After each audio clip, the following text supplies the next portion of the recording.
আজকে যে প্রথম কাজটা তোমাদেরকে করে দেখাবো সেটা তোমরা ম্যানুয়াল পেয়ে গেছো এবং এই এক্সপেরিমেন্টটা সম্পর্কে স্যার বা ম্যাডাম তোমাদের ক্লারিফিকেশনও দিয়ে দিয়েছেন বা দেবেন। তো প্রথম যে কাজটা আমরা করছি, আমাদের প্রথম এক্সপেরিমেন্ট ফ্যাটি অয়েল অ্যানালিসিস। এই ফ্যাটি অয়েল অ্যানালিসিসে তিনটে ধাপেতে কাজটা হয়, টেবিল 1, টেবিল 2, টেবিল 3। টেবিল 1-এ একটা কাজ করতে হয়, টেবিল 2-তে একটা কাজ করতে হয়, টেবিল 3-তে একটা কাজ করতে হয়।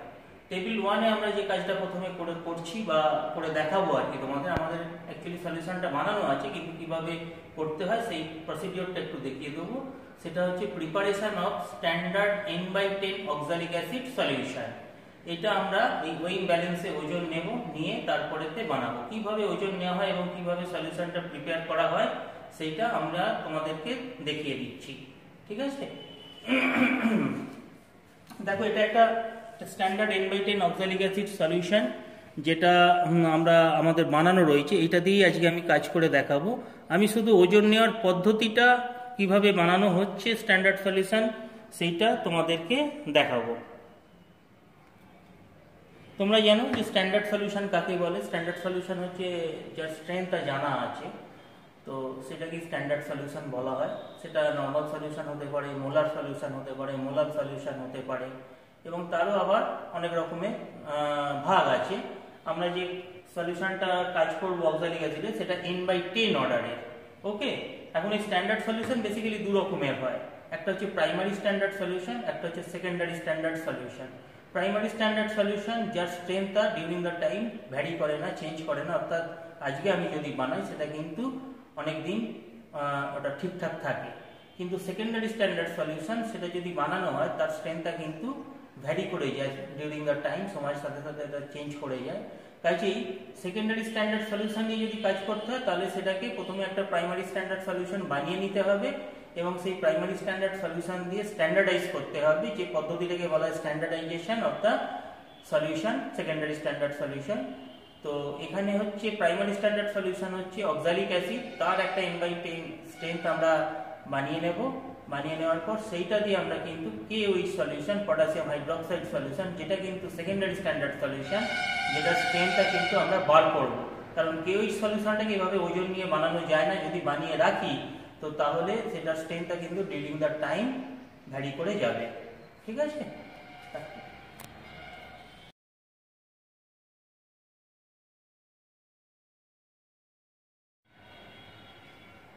এখন তোমরা নিশ্চয়ই টেবিল 1টা ফলো করে দেখেছো, standard N/10 oxalic acid solution যেটা প্রিপেয়ার করা হয়েছে তার প্রথম কলমে লেখা আছে ইনিশিয়াল ওয়েট। স্বাভাবিকভাবেই প্রশ্ন আসতে পারে যে ইনিশিয়াল ওয়েটটা কি। ইনিশিয়াল ওয়েটটা হচ্ছে যে যখন কোনো কেমিক্যাল সাবস্টেন্স তার ওজন নেওয়া হয় কেমিক্যাল ব্যালেন্সে বা যে কোনো ব্যালেন্সে, সেটা কিন্তু একটা স্পেশাল টাইপের গ্লাস কন্টেনারে সেই সাবস্টেন্সটাকে নিয়ে নেওয়া হয়, ঠিক আছে? এইটাকে বলে ওয়িং বাটল।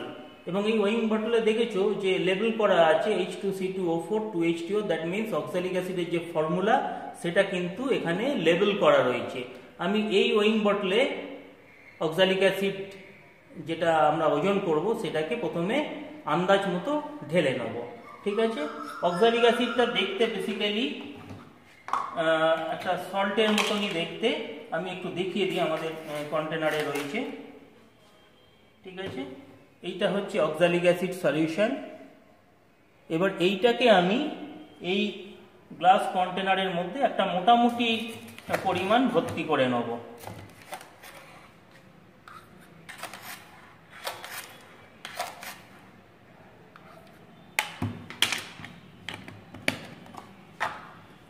দিয়ে লিডটাকে বন্ধ করলাম। দেখতেই পাচ্ছ এটার মধ্যে অক্সালিক অ্যাসিড সলিউশনটা আমি খানিকটা পরিমাণ ভর্তি করে নিয়েছি। এরপরেতে এটাকে আমরা ব্যালেন্সে রেখে ওজন করব। আমি এখন জাস্ট দেখানোর জন্য এটা করছি, এটাকে ওজন নেব। সেই ওজনটাই হচ্ছে initial weight, that means chemical substance inside the weighing bottle plus the weighing bottle, সেইটা হচ্ছে ইনিশিয়াল ওয়েট, ঠিক আছে? এইবারেতে আমরা ম্যানুয়ালে যেটা লিখে দিয়েছি যে একটা N/10 অক্সালিক অ্যাসিড সলিউশন বানাতে গেলে 6.3 গ্রাম কিন্তু ওজন করে নিতে হবে। এখন এই 6.3 গ্রামটা তোমাদের মনে হতেই পারে তো আমরা তো ডাইরেক্ট নিতে পারি, ঠিক আছে? কিন্তু এটা কিন্তু ঠিক ওইভাবে হয় না। তার কারণ হচ্ছে যে যদি আমি একটা কোনো পাত্রে রেখে সেটার ওজন নিই এবং সেটাকে যদি আমি এখানে ট্রান্সফার করি তাহলে কিন্তু ওয়েট লস হয়, ঠিক আছে। কাজেই আমাকে কিন্তু চেষ্টা করতে হবে exact 6.3 gram of oxalic acid ওজন করে নিতে। সেক্ষেত্রে প্রথমে এটাকে ওয়িং বটলে নেওয়া হলো, খানিকটা তার ওজনটা নেওয়া হলো, দ্যাট ইজ ইনিশিয়াল ওয়েট, যেটা আমাদের টেবিল 1-এর প্রথম কলামে লেখা রয়েছে ইনিশিয়াল ওয়েট। এরপরে সেই ওয়েটটা আমরা নোট ডাউন করে রাখি। এবারে সেইটা থেকে 6.3 এখানে ট্রান্সফার করতে হবে। ওকে, 6.3 ট্রান্সফার করলে যে ওজনটা দাঁড়াবে সেটা আমরা আগেই ক্যালকুলেট করে রেখে দিই যে ঠিক কতটা আমি এখানে ট্রান্সফার করব। কিভাবে ট্রান্সফার করব না, আমি তো 6.3 এই ইনিশিয়াল ওয়েট থেকে বাদ দিয়ে দেখে নিয়েছি যে কতটা নেওয়ার দরকার। এইবারেতে আমি এই ভলিউমেট্রিক ফ্লাস্ক, যেটা আমি আগের দিন দেখিয়েছি ডেমনস্ট্রেশন দেওয়ার সময়, যেটাতে স্ট্যান্ডার্ড সলিউশন প্রিপেয়ার করা হয়, সেইটা নিয়ে তার মধ্যে লিডটা খুলে তার মধ্যে আমি একটা ফানেল, কাঁচের ফানেল লাগিয়ে দিলাম। এরপরেতে আমি এখান থেকে ম্যানুয়ালি লিডটা খুলে, ওয়িং বটলের লিডটা খুলে একটু একটু করে ওজন আমি কিন্তু ট্রান্সফার করব। খুব সাবধানে কাজটা করতে হয়, ইটস এ লেন্দি প্রসেস, এটা অনেকটা সময় সাপেক্ষ, তাড়াহুড়ো করলেই কিন্তু অনেক বেশি পড়ে যাবে, ঠিক আছে। তো আমি একটু একটু করে ট্রান্সফার করব এবং আমার যে রিকোয়ার্ড ওয়েট মানে ইনিশিয়াল ওয়েট থেকে 6.3 বাদ দিয়ে যেটা দাঁড়িয়ে আছে আমার, সেইটার কাছে আমি পৌঁছানোর চেষ্টা করব। কিভাবে করব, ম্যানুয়ালি একটু করে ট্রান্সফার করব আর আমি এই ওয়িং ব্যালেন্সের উপরে রেখে দেখব আমার রিকোয়ার্ড ওয়েটটা আমি পেলাম কিনা। ক্লিয়ার? আবার আমি একটুখানি নিলাম, আবার এটাকে নিলাম যে আমার রিকোয়ার্ড ওয়েটটা পেয়েছে কিনা। তো এইভাবে কাজটা করতে করতে 6.3 ট্রান্সফার করতে করতে দেখা যায় যে মোটামুটি, যেহেতু কাজটা ম্যানুয়ালি করছি, মেকানিক্যালি করছি, হাত দিয়ে করছি, এক্স্যাক্ট 6.3 গ্রাম সবসময় ট্রান্সফার করা যায় না, ঠিক আছে, একটু কম বেশি হয়ে যায়। তো সেই যে কম বেশি হলো সেটাই কিন্তু final weight, that is the final weight. Okay, তাহলে দেখো final weight minus initial weight, that will be the weight taken, মানে যে ওজনটা আমি নিতে পেরেছি। সেটা 6.3 না হয়ে 6.31 হতে পারে, 6.29 হতে পারে, বা অন্য একটা কিছু কাছাকাছি পরিমাণ হয়ে যেতে পারে, বা হয়তো একটু বেশি পড়ে গেল, সেটা দেখা গেল যে 6.42 গ্রাম আমি নিয়ে ফেলেছি, কোনো অসুবিধে নেই তাতে। Final weight minus initial weight, that is the weight taken. Weight to be taken কি? ওয়েট টু বি টেকেন হচ্ছে 6.3 গ্রাম, যেটা আমার নিতে হতো, কিন্তু বাস্তবে আমি যেহেতু কাজটা ম্যানুয়ালি বা মেকানিক্যালি হাত দিয়ে করেছি, তাই একটু 19-20 হয়ে গেছে, তাই ওয়েট টু বি টেকেন এইটা দাঁড়িয়েছে। Weight to be taken 6.3, weight taken যেটা আমি পেয়েছি, যে ওজনটা আমি পেয়েছি। সেই কারণেই কিন্তু একটা ফ্যাক্টর আছে, সেই ফ্যাক্টরটা হচ্ছে weight taken by weight to be taken, যেটাকে এ অ্যান্ড বি দিয়ে ডিনোট করা হয়। ওয়েট টেকেন হচ্ছে এ দিয়ে ডিনোট করা হয়, ওয়েট টু বি টেকেন যেটা আমার নেওয়া উচিত ছিল সেটাকে বি দিয়ে ডিনোট করা হয়। এই A by B is equal to the factor, এই ফ্যাক্টরটা দিয়েই কিন্তু গুণ করে স্ট্রেনটাকে বার করতে হয়। তো আমরা এখানে যে সলিউশনটা আমরা একটা বানিয়ে রেখেছিলাম, তার ফ্যাক্টরটা দেখা যাচ্ছে যে 1.009, ঠিক আছে। তো আমরা ইনিশিয়াল ওয়েটটা এখানে দেখছি 30.8226 গ্রাম, ফাইনাল ওয়েট 24.4657 গ্রাম, অর্থাৎ ইনিশিয়াল ওয়েটটা ছিল কন্টেনার প্লাস মানে owing bottle plus the oxalic acid, তার ওজন। ফাইনাল ওয়েট যেটা আমি ট্রান্সফার করতে পেরেছি ফিজিক্যালি 24.4657 গ্রাম, সেটা মাইনাস করে আমি দেখছি আমার ওজন একটু বেশি নেওয়া হয়ে গেছে, ওয়েট টেকেন 6.3569। তো এটাকেও তো আমাকে হিসাবের মধ্যে রাখতে হবে, এটাকে তো আমি ফেলে দেবো না। তো সেইটাকে আমরা নোট করে রেখেছি 6.3569 গ্রাম।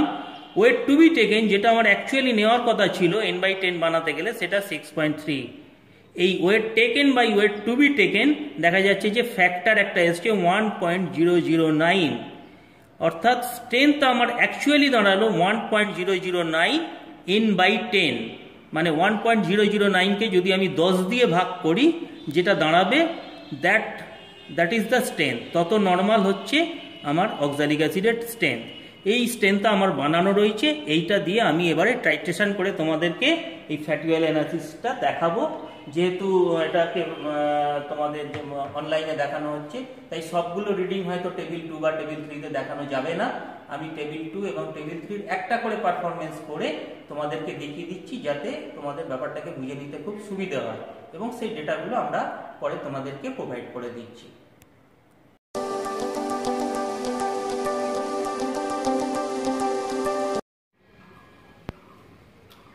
এখন আমরা যেটা তোমাদেরকে দেখাচ্ছি টেবিল 2 এর যে কাজটা, অর্থাৎ standardization of n/10 approx n/10 KOH solution, approx বলি যেহেতু সেটা স্ট্যান্ডার্ডাইজড নয়, তো secondary standard solution. Approx n/10 KOH সলিউশনটা কিভাবে স্ট্যান্ডার্ডাইজ করতে হবে, যে সলিউশনটা আমরা এতক্ষণ বানালাম অর্থাৎ primary standard exact n/10 oxalic acid solution, সেইটা দিয়ে তার যে পারফরমেন্স, তার একটা রিডিং আমি নিজে হাতে করে তোমাদেরকে দেখাচ্ছি। তো প্রথমেই আমি দেখিয়ে দিই যে সলিউশনগুলো এবং যে গ্লাস অ্যাপারেটাসগুলো আমার এই টেবিল 2 এবং টেবিল 3 পারফরমেন্সের জন্য লাগবে, সেগুলো আমি প্রথমে কিন্তু আমাদের একটা ডেস্কে পরপর সুন্দরভাবে সাজিয়ে নিয়েছি, যাতে তোমাদের বুঝতে অসুবিধে না হয়। প্রথমেই আমি রেখে দিয়েছি হচ্ছে কেউইচ সলিউশন অ্যাপ্রক্স n/10 অর্ডারের, অ্যাপ্রক্স বলি, এক্সাক্ট তো বলতে পারবো না কারণ তার স্ট্রেংথ এখন আমি বার করিনি। তারপরেই আমি রেখেছি যে অক্সালিক অ্যাসিডটা n/10 সলিউশন আমরা বানালাম প্রাইমারি স্ট্যান্ডার্ড, যার এক্সাক্ট স্ট্রেংথ এখানে লেবেল করে লেখা আছে, সেইটাকে রেখেছি। একটা 10 ml পিপেট আছে, এরপরে আছে ফেনফথলিন ইন্ডিকেটরটাকে রেখেছি, এরপরেতে আমি রেখে দিয়েছি হচ্ছে একটা বিকার, একটা গ্র্যাজুয়েটেড পিপেট 5 ml, এবং যে ফ্যাটি অয়েলটা অর্থাৎ সয়াবিন অয়েলটা, তার যে অ্যাসিড ভ্যালুটাকে বার করব সেইটা। আর আমাদের আর একটা রিয়েজেন্ট লাগবে, সেটা হচ্ছে যে ইথানল। এই ইথানলটাও কিন্তু যে মেজারিং সিলিন্ডারে নেওয়া হবে অ্যাপ্রক্স অ্যামাউন্ট, সেই মেজারিং সিলিন্ডার, ইথানল এবং ড্রপার, এগুলো কিন্তু আমি প্রথমেই আমাদের ডেস্কে সাজিয়ে নিয়েছি। তো এইবারে আমি কাজটা শুরু করছি। তোমরা লক্ষ্য করে দেখে থাকবে যে প্রত্যেকটা টেবিলের আগে কিন্তু সেই টেবিলের যে কাজটা, তার প্রসিডিওরটা কিন্তু স্টেপ বাই স্টেপ সুন্দরভাবে কিন্তু লেখা থাকে, ঠিক আছে? এটা পড়লেই বুঝতে পারবে যে কি কাজটা করতে চলেছি। প্রথমে আমি যেটা করব, কেউইচ সলিউশন যেটা আমার বানানো রয়েছে অ্যাপ্রক্স অর্ডারের, সেই কেউইচ সলিউশনটা ভলিউমেট্রিক ফ্লাস্ক থেকে একটা লেবেল করা বিকারে, প্রত্যেকটা সলিউশনই কিন্তু জলের মতো দেখতে, কাজে এখানে আমাদের প্রত্যেকটাকে নিখুঁতভাবে লেবেলিং করে রাখতে হয় যে কোনটার মধ্যে কি আমি নিচ্ছি।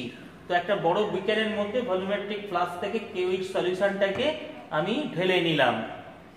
এরপরে যেটা করব, বুলেটটাকে স্ট্যান্ড থেকে খুলে নেব, নেওয়ার পর কেউইচ সলিউশনটাকে বুলেটে আমি ফিল্ড আপ করব। কিন্তু প্রথমেই আমাকে দেখে নিতে হবে যে বুলেটের যে ট্যাপটা বা স্টপ ককটা সেটা বন্ধ আছে না খোলা আছে। যদি খোলা থাকে, আমি যদি ঢালি তাহলে পড়তেই থাকবে, কাজেই প্রথমেই আমাকে এটাকে বন্ধ করে দিতে হবে। এটা যখন হরাইজন্টাল পজিশনে রয়েছে তখন এটা ক্লোজ করা, আর যখন ভার্টিক্যাল পজিশনে তখন কিন্তু এটা ওপেন করা রয়েছে। এখন দেখো আমি এটাকে আস্তে আস্তে কেউইচ সলিউশনটাকে বুলেটের মধ্যে ঢেলে নিচ্ছি। এর জন্য কোনো ফানেল লাগে না, ঠিক আস্তে আস্তে আস্তে আস্তে এটাকে ঢেলে নেওয়া যায়, যদি না কোনো তাড়াহুড়ো করি।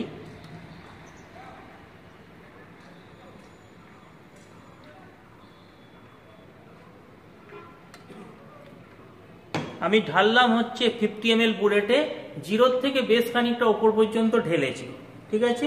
নেওয়ার পর আমাকে প্রথমেই চেক করে নিতে হবে যে তলা থেকে ওপর কোনো এয়ার বাবল বা এয়ার গ্যাপ আছে কিনা। এখানে আমি দেখতে পাচ্ছি যে কোনো এয়ার বাবল বা এয়ার গ্যাপ নেই।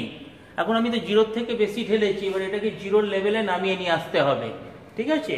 কেন না, আমার এই স্টপ ককের তলার অংশটাও কিন্তু আমাকে ওই সলিউশনটা দিয়ে ফিল্ড আপ করে রাখতে হবে, যাতে কোনো এয়ার গ্যাপ না থাকে। তো আমি প্রথমে যেটা করব, সেটা স্ট্যান্ডে বুলেটটাকে আটকালাম, তারপরে যে বিকারটা থেকে কেউইচ সলিউশনটাকে ঢাললাম সেইটাকে আমি রাখলাম হচ্ছে ঠিক বুলেটটার তলায়। এরপরে আমি স্টপ ককটাকে খুলে আস্তে আস্তে কিন্তু আমি সলিউশনটাকে অ্যালাউ করব এই বিকারটার মধ্যে, যাতে ওটা ঠিক 0 লেভেলে নেমে চলে আসে।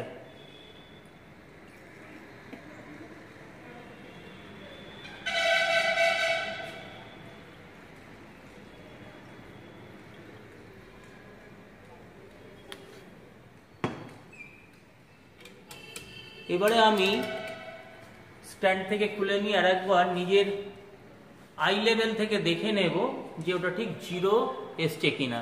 তো আমি দেখছি যে লোয়ার মেনিসকাসটা কিন্তু 0 এখনো টাচ করেনি, মানে আর একটা ড্রপ আমাকে অ্যালাউ করতে হবে, খুব সাবধানে করতে হবে।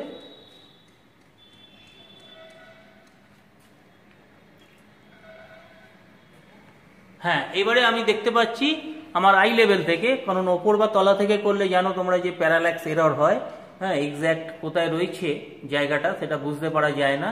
এখন আমি দেখছি যে একদম এটা পরিষ্কারভাবে লোয়ার মেনিসকাসটা, কার্ভেচারের লোয়ার মেনিসকাসটা 0 দাগ টাচ করেছে।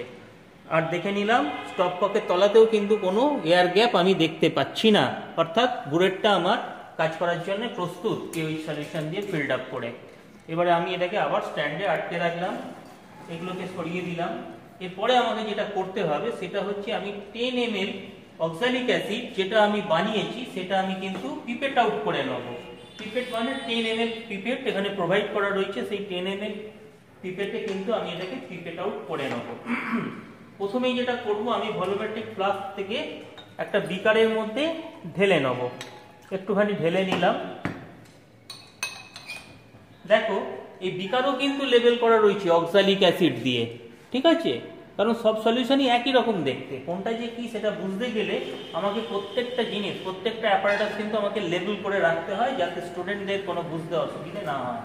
এবারে আমি পিপেট আউট করছি অক্সালিক অ্যাসিড সলিউশনটাকে। ধরে নিতে হবে, একটু কাট করে নিতে হবে, নেওয়ার পর আমি সাক করব, ঠিক আছে।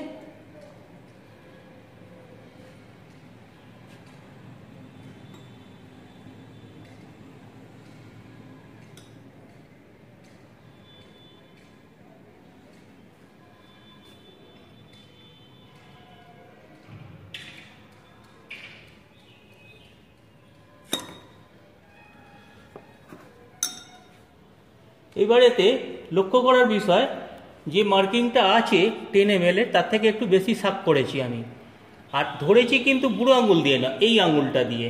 এইবারে এটাকে আস্তে আস্তে এটাকে ঘুরিয়ে ঘুরিয়ে দেখো খুব স্মুথলি নামছে কিন্তু, ঠিক আছে, আস্তে আস্তে নামছে, যাতে ঠিক ওই মার্কিংটা পৌঁছলে আমি আবার ধরে নিতে পারি।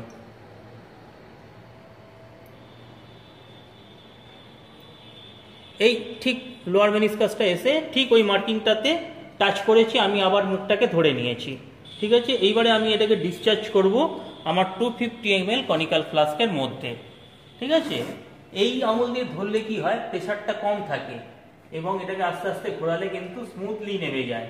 আর যদি বুড়ো আঙুল দিয়ে ধরি বা এটা দিয়ে খুব প্রেশার দিয়ে গায়ের জোরে ধরি, তাহলে কিন্তু যেটা অসুবিধা, আমি আঙুলটা রিলিজ করলেই ওটা ঝপ করে নেমে যাবে, কিন্তু আমার ক্ষেত্রে তা হলো না, একবারেই এটা কিন্তু হয়ে গেল, ঠিক আছে।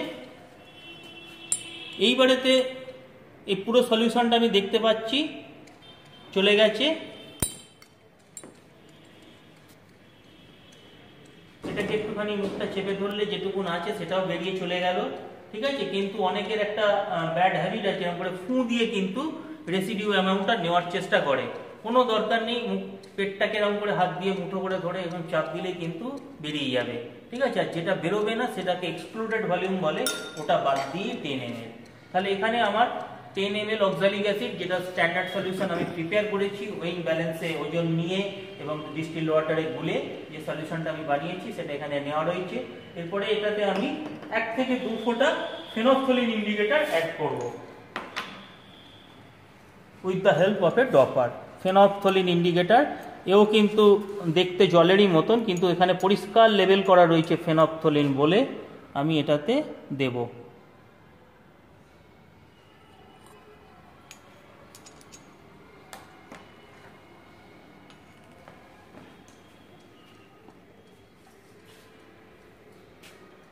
একটুখানি চেক করে নিলাম যাতে এটা হোমোজিনিয়াসলি এটাকে মিক্স আপ হয়ে যায়।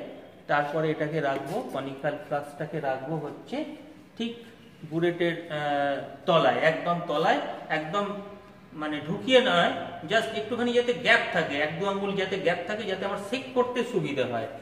আচ্ছা, এক্ষেত্রে আমরা যেটা করি সেটা হচ্ছে যে যেহেতু বুলেটগুলো অনেকদিন ধরে কাজ হচ্ছে, নানা রকম কেমিক্যালস পড়ে, একটু কালারগুলো ফেড হয়ে যায়, সেক্ষেত্রে আমরা যেটা করি সেটা হচ্ছে যে তলায় একটা হোয়াইট পেপার দিয়ে দিই to follow the exact end point, ঠিক আছে, এবারেতে আমি টাইট্রেশনটা করছি আস্তে আস্তে। আমরা জানি যে অক্সালিক অ্যাসিড সলিউশনের মধ্যে ফেনফথলিন ইন্ডিকেটর দিলে কোনো কালার চেঞ্জ হয় না, কারণ ফেনফথলিন ইন্ডিকেটর কালারলেস যেমন তেমনি অ্যাসিডিক মিডিয়ামে ওটা কালারলেস। এবারে আমি টাইট্রেশনটা শুরু করব। টাইট্রেশনটা শুরু করার সময় দেখতেই পাচ্ছ আমি বাঁ হাতে ট্যাপটাকে ধরেছি, ধরে রিলিজ করব আর ড্রপ ড্রপ করে অ্যালাউ করব আর চেক করব। চোখটা আমার থাকবে কিন্তু ওপর দিকে না, এই যে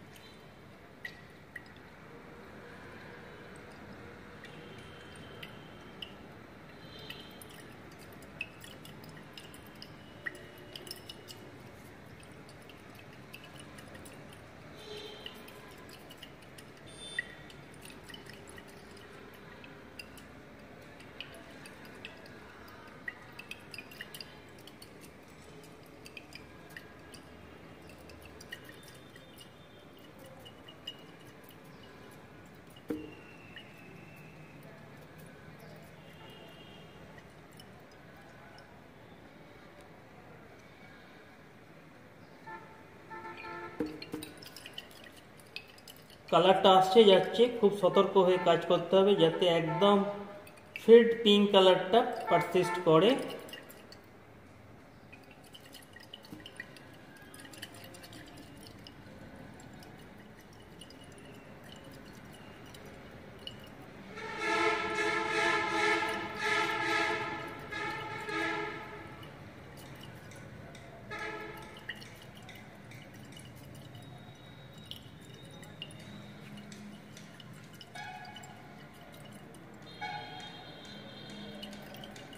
দেখতেই পাচ্ছ, বোঝা যাচ্ছে যে এন্ড পয়েন্টটা খুব ক্লোজেই আছে।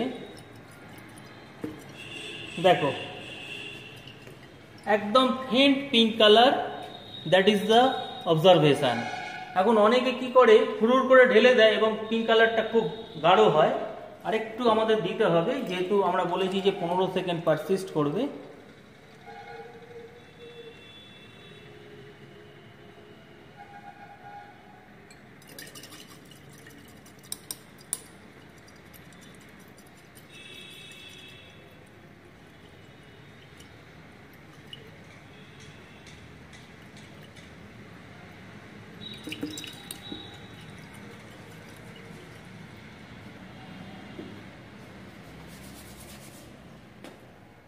এই জায়গায় আমরা বুলেট রিডিংটা নেব।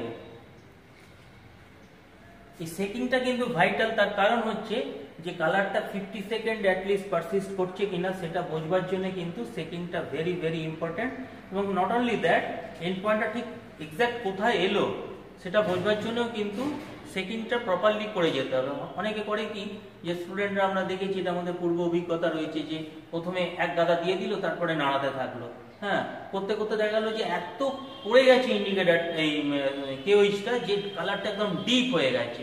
সেক্ষেত্রে কিন্তু রিডিংটা কিন্তু বেশি আসবে, ঠিক আছে, যার ফলে কনকর্ডেন্ট রিডিংগুলোর সঙ্গে প্রথম রিডিংটা ম্যাক্সিমাম ক্ষেত্রে ম্যাচ করে না।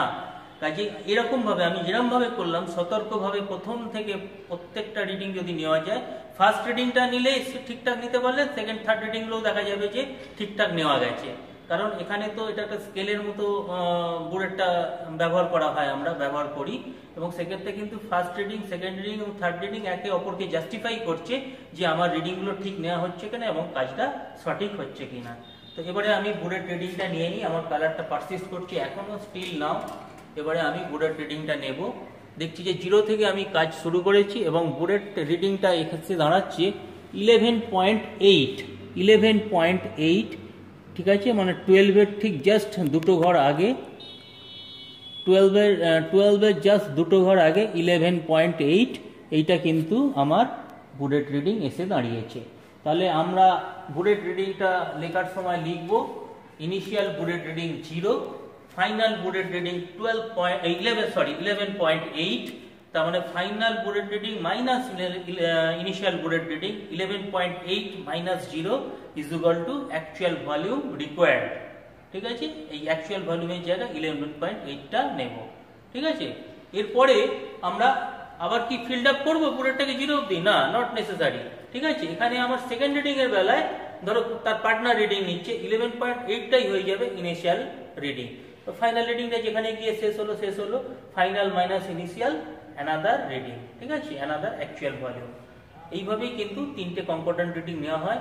এবারে অনেক সময় দেখা যায় যে তিনটে কনকর্ডেন্ট রিডিং এলোমেলো হলো, সেক্ষেত্রে আমরা 4-5টা রিডিং নেওয়া করাবো, যাতে অ্যাটলিস্ট তিনটে রিডিং ঠিকঠাক কাছাকাছি ক্লোজ থাকে, হ্যাঁ, এবং আমরা অ্যাভারেজ করে ঠিক মিন ভলিউমটাকে বার করে নিতে পারি।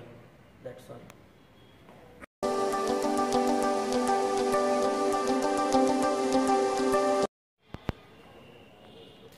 এখন আমরা স্টেপ 3টা মানে ফাইনাল স্টেপটা আমরা পারফর্ম করছি, যেখানে আমরা প্রথমে সয়াবিন অয়েল যেটা রয়েছে সেটা বিকারের মধ্যে ঢেলে নিয়েছি। এটা গ্র্যাজুয়েটেড পিপেটে 5 ml সাক করে এই কনিক্যাল ফ্লাস্কের মধ্যে ডিসচার্জ করব।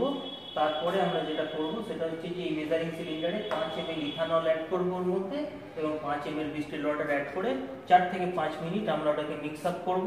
তারপরে ফেনপথলিন ইন্ডিকেটরটা অ্যাড করব এবং বুলেটের তলায় নিয়ে গিয়ে আমরা টাইট্রেট করব।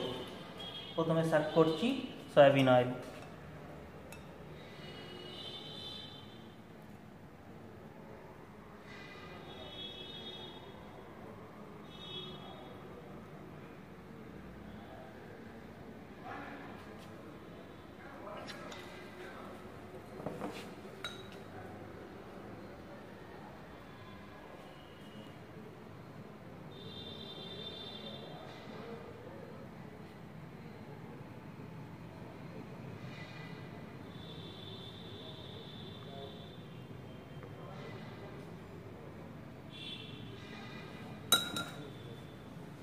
ডিসচার্জ করছি কনিক্যাল ফ্লাস্কের মধ্যে।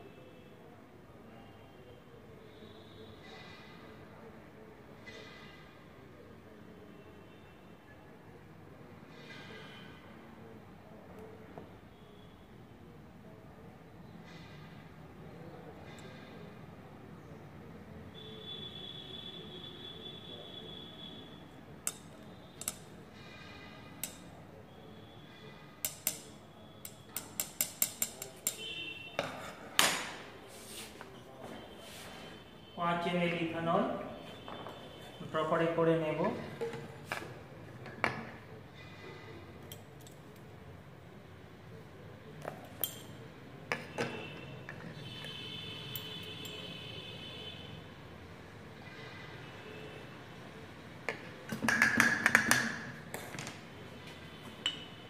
দিয়ে দিলাম এর মধ্যে এই একই মেজারিং সিলিন্ডারে ডিস্টিলড ওয়াটার, এই কন্টেনারগুলোতে ডিস্টিলড ওয়াটার থাকে আমাদের 5 ml আমরা মেপে নিয়ে নেব।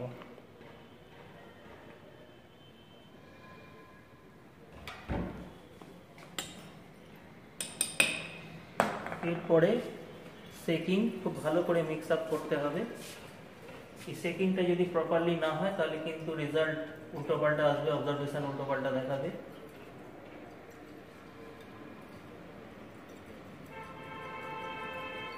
এটা করতে হবে অ্যাটলিস্ট 4 to 5 মিনিটস।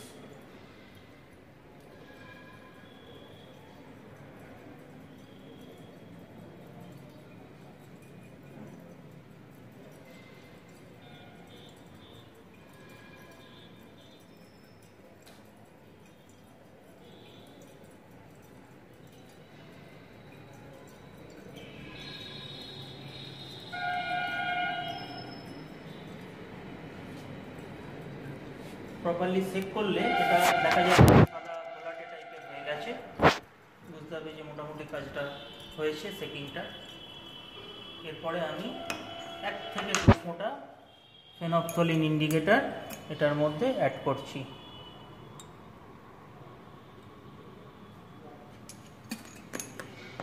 ঠিক আছে, এরপরে এটাকে বুলেটের তলায় প্লেস করব।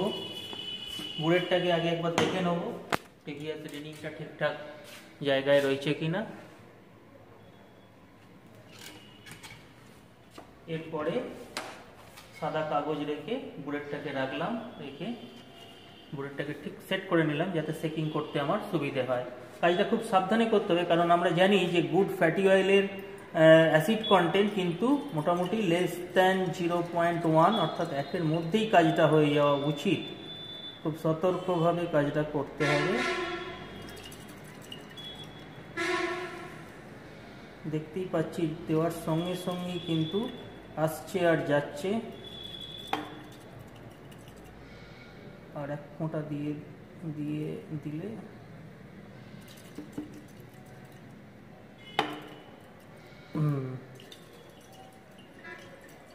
আবার চেক করতে হবে, দেখতে হবে যে কালারটা পারসিস্ট করছে কিনা, ফেড পিঙ্ক কালারটা। যদি ডিসঅ্যাপিয়ার করে যায় সেক্ষেত্রে আরও 1-2 ড্রপ আমরা অ্যালাউ করব। ডিসঅ্যাপিয়ার করে গেল ম্যাক্সিমামটাই, আর 1টা ড্রপ আমরা অ্যালাউ করব।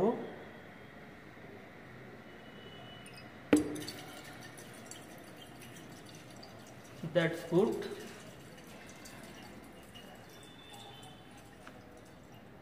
দেখো এটা কিন্তু প্রপার সেকিংও কিন্তু কালারটা পারসিস্ট করে যাচ্ছে।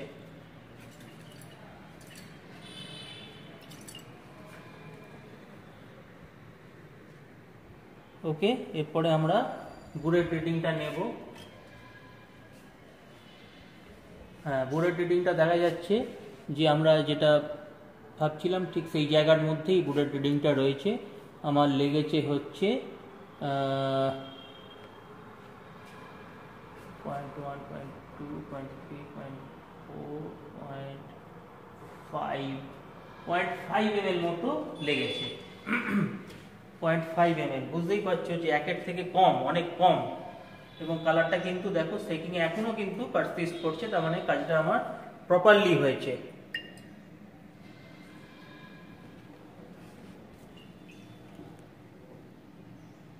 এই রিডিংগুলো নেওয়ার পর আমরা ক্যালকুলেশনে যাব। সেই পার্টটা তো আমরা পরে, আমরা তো ম্যানুয়ালে রেখেওছি, সেটা আমরা পরে তোমাদেরকে বলে দেবো। তোমাদের নিজেদেরকে একটু পড়ে নিতে হবে, বুঝে নিতে হবে, তারপরে আমরা বলবো।